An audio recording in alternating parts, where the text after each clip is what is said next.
మీ వయసు కాగితం మీద 40 ఏళ్ళు ఉండొచ్చు, కానీ మీకు 60 ఏళ్ళ వయసు వచ్చినట్టు అనిపిస్తుందా? ఎప్పుడూ అలసటగా ఉండటం, నిద్ర సరిగా రాకపోవటం, శరీరం బిగుసుకుపోవటం, చిన్న గాయాలు కూడా ఆలస్యంగా మానటం, తరచుగా జబ్బులు అంటే ఇన్ఫెక్షన్స్ రావటం, ఇవన్నీ ఒక ముఖ్యమైన సంకేతం. మీ జీవ సంబంధ వయసు అంటే బయోలాజికల్ ఏజ్ మీ అసలు వయసు కంటే ఎక్కువగా ఉండొచ్చు. అసలు జీవ సంబంధ వయసు అంటే ఏమిటి? దీని గురించి మనం తెలుసుకుందాం.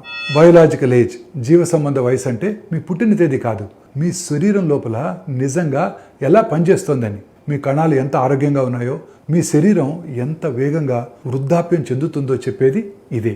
ఇప్పుడున్న ఆధునిక పరీక్షలతో మనము మీ బయోలాజికల్ ఏజ్ తెలుసుకోవచ్చు. మీ డిఎన్ఏ ఎలా ప్రవర్తిస్తోంది, శరీరంలో ఇన్ఫ్లమేషన్ అంటే వాపు స్థాయి ఎంత ఉంది, కణాలు ఎంత బలంగా ఉన్నాయి, ఎంత వేగంగా మరమ్మతు అవుతుంది, ఈ వివరాలన్నీ కలిపి మీ శరీరం ఎంత త్వరగా వృద్ధాప్యం చెందుతోంది అనే నిజాన్ని చూపిస్తాయి. సో జీవ సంబంధ వయసు మీ అసలు వయసు కన్నా ఎక్కువ అయితే కనిపించే లక్షణాలే అలసట, తక్కువ శక్తి, నిద్ర సమస్యలు, బరువు పెరగటం, తరచూ అనారోగ్యం.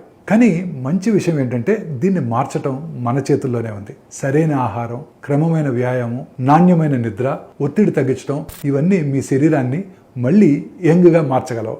ఎందుకంటే లక్ష్యం కేవలం ఎక్కువ కాలం బతకటం కాదు, ఆ కాలాన్ని ఆరోగ్యంగా, ఉత్సాహంగా జీవించటం.